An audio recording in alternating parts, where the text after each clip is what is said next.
El Ministerio Apostólico Altar de Jehová de Eclesia presenta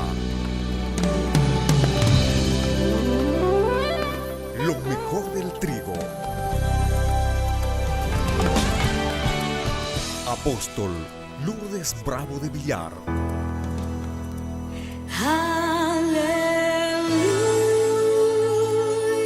Me tocó predicar en el lugar donde resucitó el Señor Jesucristo.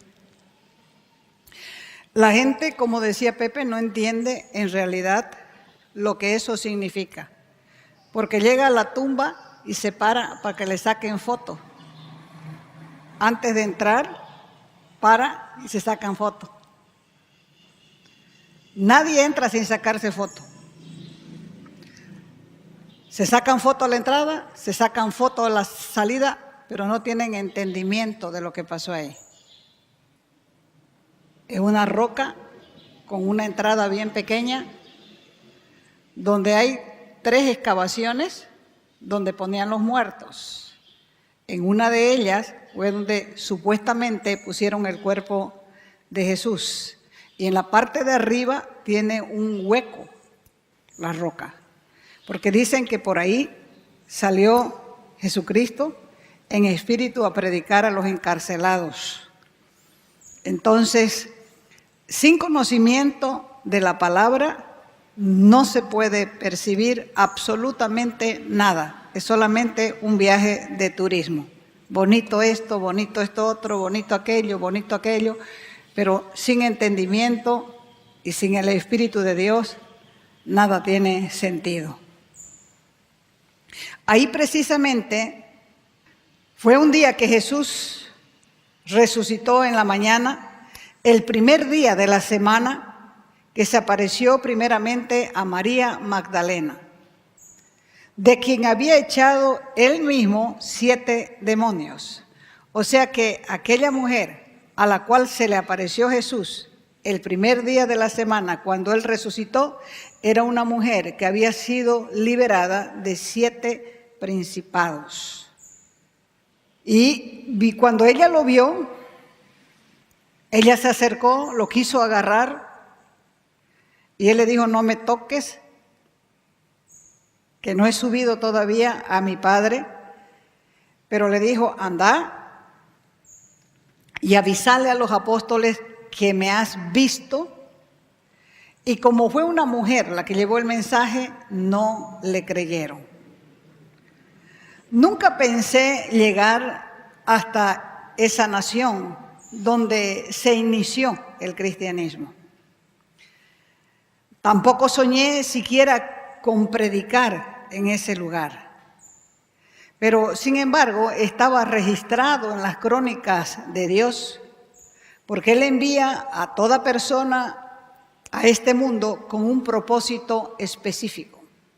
Si la persona no cumple ese propósito, no es culpa de Dios, es culpa nuestra, porque mucha gente se desvía en el camino. Así que uno como cristiano debe tener un gran temor de Dios aquí adentro, porque uno mismo puede torcerse también en lo que cree. Y en vez de terminar, como dice la Escritura, en amigo de Dios, se convierte en enemigo de Dios. Entonces, ese temor que les he venido enseñando tanto tiempo, tienen que pedirlo y con gran ansiedad añorarlo, porque eso es lo único que le permite a uno no hacer lo mismo que hacen los demás cuando van a Jerusalén, a la Tierra Santa. Ahí van a ver ustedes a la gente besar las piedras como gran cosa, cuando Jesucristo está a gritos diciendo: vengan los que están cansados, que yo los haré descansar. En cambio, la gente prefiere besar una piedra, prefiere hincarse, toman sus ropas, limpian la piedra, traen ropas de enfermo, limpian la piedra para volver a sus lugares de origen pensando que eso puede sanar a los enfermos. Pero el Señor dijo que lo único que sanaría a los enfermos era el nombre de Jesucristo, porque por sus llagas nosotros hemos sido sanados.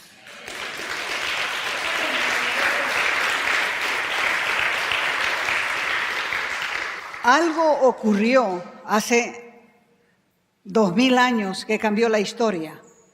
Y eso fue lo que dividió en un antes y un después de Cristo. Ese algo que sucedió cambió la vida de 11 hombres que fueron capaces de morir como mártires por lo que creían. Hoy la gente no muere por lo que cree en la fe. Muere por sus creencias equivocadas y por su propia terquedad, pero no muere por lo que cree de Jesucristo.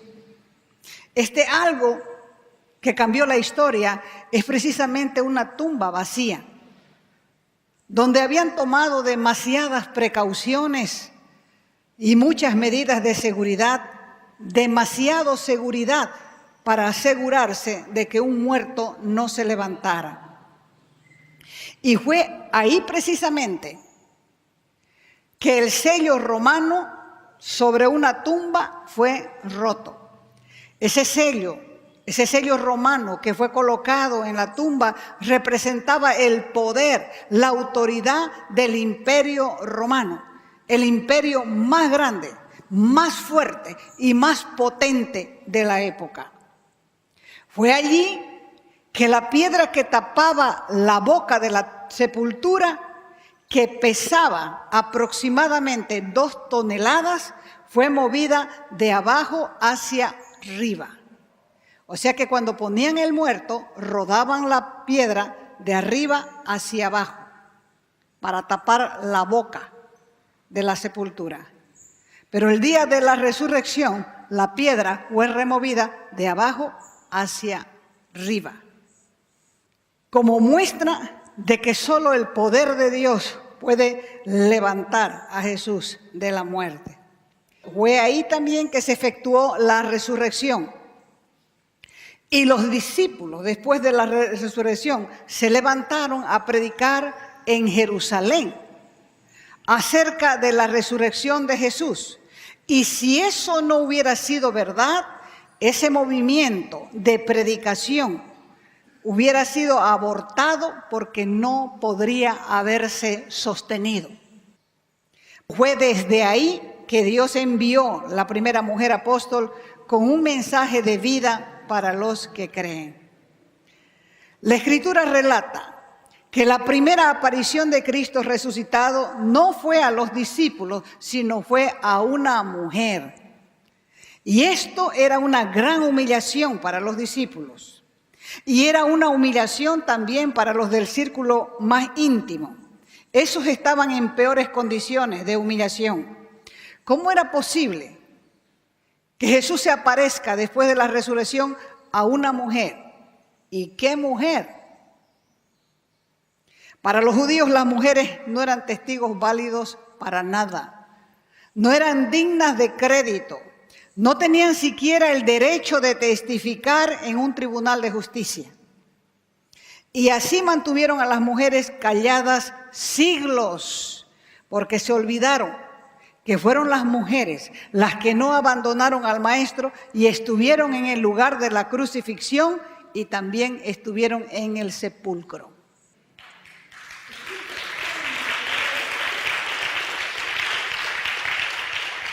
Ahora, ¿qué muestra esto?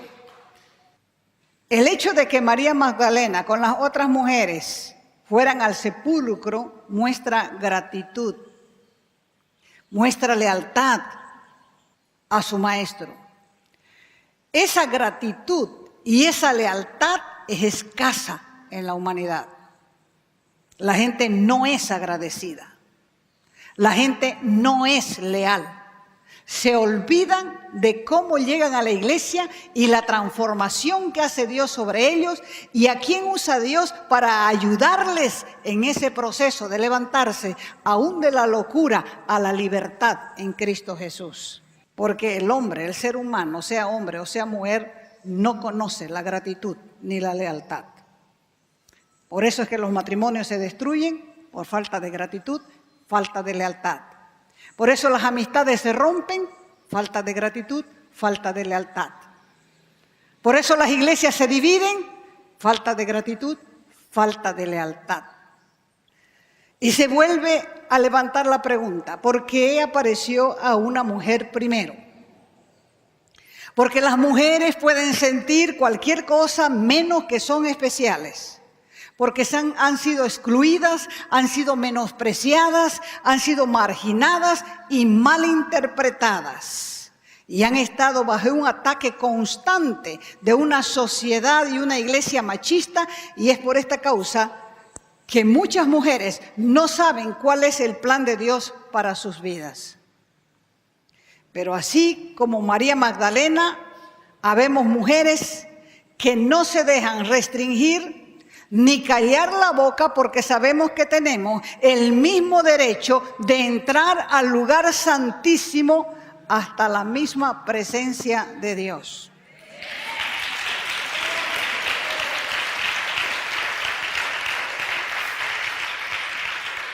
Hay 4 cosas que la iglesia necesita. ¿Cuáles son esas 4 cosas? En primer lugar, la iglesia necesita la vista de Moisés. ¿Por qué? Porque la iglesia está dormida y Cristo viene pronto. La iglesia no ve las señales de los tiempos, necesita la vista de Moisés, que a los 120 años todavía él veía. Así que la iglesia necesita vista para trabajar con una visión de reino. 2, la iglesia necesita las fuerzas de Caleb para levantarse en el poder del Espíritu de Dios para conquistar su monte de adoración personal.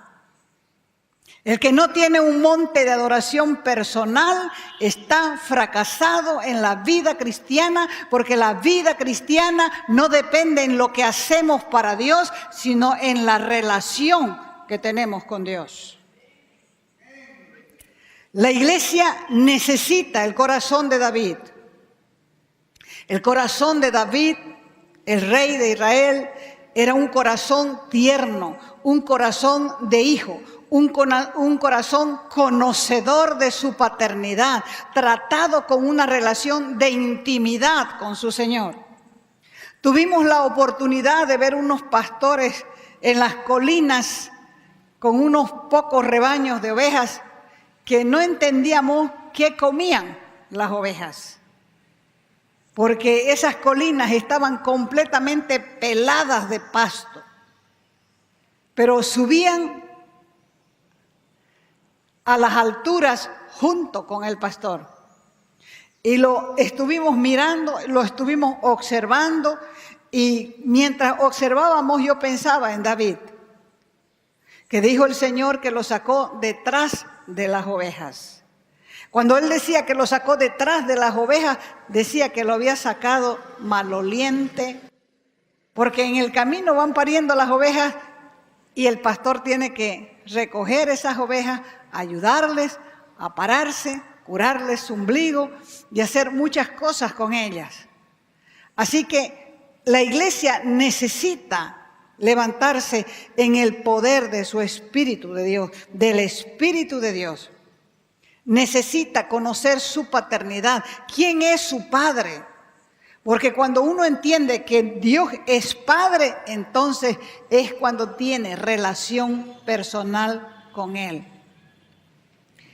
Y 4, la iglesia necesita resucitar. Jesús dijo claramente: yo soy la resurrección y la vida, y el que cree en mí, aunque esté muerto, vivirá. Por todas partes hay una mala representación de Dios. Es una vergüenza que muchos representan a un Dios que no conocen. Muchos se han equivocado. ¿Por qué? Porque quieren el trono y no a Dios. Y Dios no nos ha mandado a sustituirlo, sino a representarlo. Así que para resucitar hay que creer. Y el Señor Jesús está hablando de una resurrección inmediata. No está hablando de la resurrección futura. El que esté muerto en sus delitos y en pecados puede disfrutar de una resurrección inmediata si cree en Jesucristo. Si notan, no todas las mujeres creían. Cuando uno lee la Escritura se da cuenta que Marta, por ejemplo, la hermana de Lázaro, no creía. María no creía del todo. Y otras cosas no están registradas, otras mujeres no están registradas, pero tampoco creían. Pero María Magdalena, cuando lo reconoció, creyó. Por eso es que se le apareció a esta mujer, demostrando a quien le pese que así como en el Edén Dios trató con un hombre para que establezca el reino y falló, ahora usaba, escúchelo bien, a una varona que fue tomada del varón para demostrar su fidelidad al mismo maestro que les enseñaba en el Edén. Esto quiere decir que Dios les enseñaba al hombre y a la mujer en el Edén. Y el hombre que era representante de la raza humana falló. Pero ahora Dios estaba usando a la mujer. Y la mujer a la cual Dios se mostró como resucitado, Jesucristo resucitado, esa mujer no falló. Aunque no le creyeron, fue y dio testimonio de la resurrección.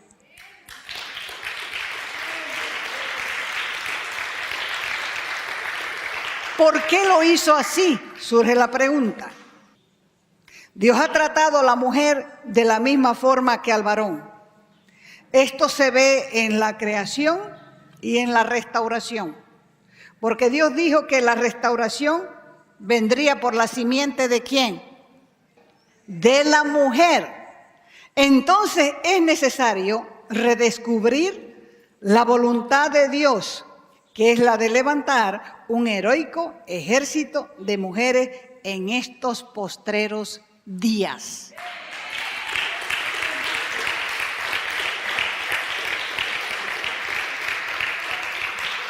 ¿Para qué? ¿Para que ande sola? No. Para que camine el varón junto con la varona sin competencias, trabajando juntos para un mismo propósito, que es el establecimiento del reino de Dios en la tierra. Por eso sanó, liberó y enseñó a las mujeres. Aceptó su ayuda material, su ayuda monetaria para su ministerio terrenal, y les dio dignidad y la misma oportunidad de privilegio, pero la iglesia entendió mal el ministerio de la mujer. Lo entendió a su conveniencia, lo entendió para su provecho. Por eso entre los que dicen y lo que hacen en la iglesia hay un gran abismo. Y ponen a la mujer a tejer, ponen a la mujer al círculo de oración, ponen a la mujer a hacer comidas para reunir dinero para las necesidades de la iglesia. Pero nosotros estamos mirando que Dios mandó a una mujer con el mensaje de la restauración.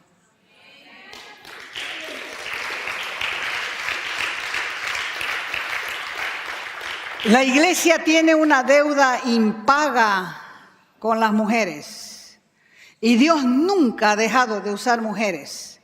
Es tiempo de dejar de creerle al enemigo y creerle a Dios y pedirle perdón a las mujeres.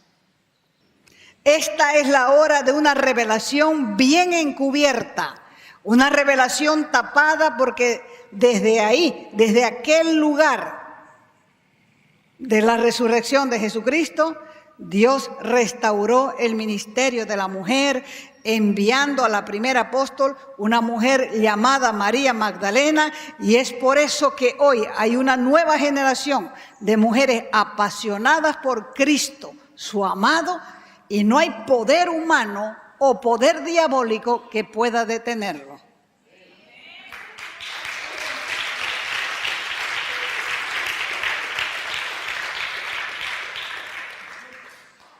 El mejor ejemplo para la iglesia es precisamente esta mujer, que aún sabiendo que no le iban a creer, no se amilanó, no se amedrentó, no se achicó, sino que fue y testificó que su maestro, el Raboni, había resucitado. La misma iglesia es comparada con una mujer, Por eso, hombres y mujeres deben levantarse con denuedo, con valor, con coraje, con ese mismo coraje de los apóstoles. Ese coraje que es por el poder del Espíritu Santo para predicar, para enseñar, para instruir y llevar el Evangelio al mundo y aún morir por lo que creen, como lo hicieron los apóstoles. Es increíble, hermano, llegar a Jope y encontrarse con la casa de Simón el curtidor, donde estaba alojado precisamente el apóstol Pedro. Ahí en Cesarea vivía un centurión, dice la Escritura. Y a ese centurión, que era un gentil, Dios se le reveló y le dijo: Cornelio, tus ofrendas y tus oraciones han subido delante de Dios. Manda buscar un hombre que hay en Jope. Ese hombre se llama Pedro. Él va a venir y te va a dar palabras de vida. El centurión se levantó después de la revelación del ángel, seguramente asustado todavía, y mandó, dice, 2 criados y un soldado. Los mandó a Jope y les dijo: van a ir a tal lugar, a la casa de Simón el curtidor, que queda a la orilla del mar Mediterráneo. Y se fue ese soldado con los 2 criados de Cornelio hasta la casa del curtidor llamado Simón. Dios había tratado con Cornelio, pero había tratado con Pedro también. Porque Pedro sintió hambre y le dijo al dueño de la casa: necesito comer algo, voy a subir al techo de la casa, al terrado, a la terraza. Voy a orar mientras me preparan algo. Y cuando él estaba esperando que le preparen la comida, él entró en éxtasis, dice. Y tuvo una revelación que del cielo bajaba un paño y habían ahí todo tipo de animales, de cuadrúpedos que los judíos no podían comer. Cuando él vio el manto abierto y vio los animales, escuchó una voz que le dijo: Pedro, mata y come. Y él dijo: no, Señor, nunca en mi vida he comido esos animales. Y él le dijo: no llames inmundo lo que Dios limpia, y no llames inmundo lo que Dios usa, porque Dios te lo va a cobrar. Se cerró otra vez el paño y 3 veces vino la misma visión. Y le dijo: van a venir 3 hombres a buscarte. Cuando sonó la puerta, le dijo: ahí están los hombres que han venido a buscarte, no temas ir con ellos. Y esa noche se quedaron en la casa de Simón el curtidor y de mañanita se fueron hasta Cesarea. Ya en Cesarea, cuando Pedro llegó a la casa de Cornelio, Cornelio tenía mucha gente reunida en su casa. Tenía sus parientes, tenía sus amigos, tenía soldados, más los 3 que había mandado a Cesarea, más Pedro, más 6 que se trajo Pedro todavía de miedo. Con 3 testigos era suficiente, pero él se trajo 6 por si acaso. Así que ya tenía una iglesia ahí adentro. Cuando entró, el centurión se arrodilló delante de Pedro. Y Pedro, asustado, le dijo: levántate, yo también soy hombre igual que vos. Cuéntame lo que te ha acontecido. ¿Ya lo sabía? Ya lo sabía. Dios le había dado la revelación. Los hombres que fueron a buscarlo le contaron y ahora estaba él escuchando lo mismo de boca de Cornelio. ¿Por qué les preguntó 3 veces? Prácticamente. ¿Por qué él quiso interiorizarse por 3 veces? Porque de boca a boca se hacen los chismes, ¿no es cierto? La gente comienza a inventarse. Así que ahora ya quería saber de boca de Cornelio lo que realmente había pasado. Y fue en ese momento que él comenzó a explicarles lo que le había acontecido. Y le dijo: Cornelio, por esa causa te hicimos venir, ahora, ¿qué es lo que tienes que decirnos? Y comenzó Pedro a explicar lo que había acontecido con Jesucristo.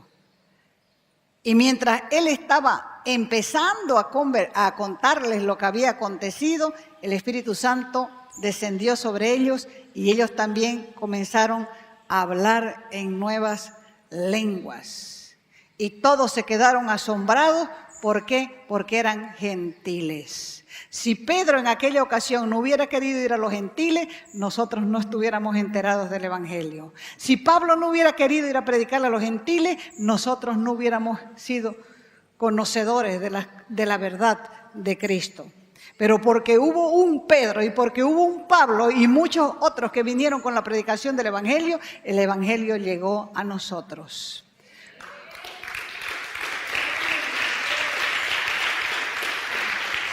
Por lo tanto, escúchelo bien, nosotros no debemos dejar de decir lo que hemos visto y hemos oído de parte de Dios. Porque Dios un día nos va a demandar de nuestro trabajo, de nuestras obras y de nuestra predicación.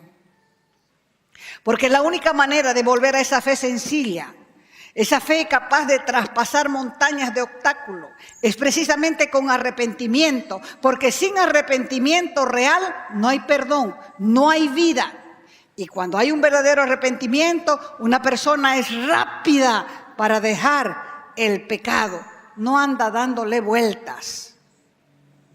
Las tres áreas visibles de un arrepentimiento genuino son las emociones. Cuando una persona se arrepiente, las emociones funcionan. Hay dolor de corazón, hay lágrimas. Cuando una persona se arrepiente, el intelecto cambia, la mente es transformada. Pensamos de una manera, pero el arrepentimiento produce un cambio de mente a través de la palabra. Y cuando hay arrepentimiento, interviene la voluntad, porque hay un cambio de vida. Y los frutos del arrepentimiento se ven de una manera práctica. El verdadero arrepentimiento es producido por el autor de la vida. Y cuando viene, engendra vida en el alma de aquellos que estaban muertos en delitos y en pecados. No hay otra muestra de arrepentimiento. Si tu vida no cambió, no te has arrepentido. Si tu mente no está transformada, no te has arrepentido. Si no tienes dolor cuando ofendes a Dios, no te has arrepentido. Un verdadero arrepentimiento lo tenemos en María Magdalena. Ella fue liberada, ella fue transformada por la enseñanza, fue transformada por la palabra y los frutos se vieron en ella. Tomó coraje para ir a decirle a los discípulos: Raboni, el maestro ha resucitado. ¿Está claro? Hacer lo mismo. Dios es bueno. Nadie lo puede discutir. Pero los frutos de un verdadero arrepentimiento se ven de una manera práctica. Haga esta oración conmigo. Padre, reconozco que tu Espíritu Santo lo escudriña todo, aún los pensamientos de Dios, y me pillaste por eso. Quiero que me perdones. Yo no quiero vivir vagando en mi vida espiritual. No quiero ir de un lado para otro. Quiero aprender a pararme firme en tu palabra y caminar en tu verdad. Y yo en esta hora resisto, rechazo todo lo que no es tuyo en mi vida. Lo rechazo ahora en el nombre de Jesús. Y declaro que soy un victorioso, que veré tu cara, porque comenzaré a andar de nuevo en el camino recto de santidad. En el nombre de Jesús. Nada me podrá separar del amor de Cristo.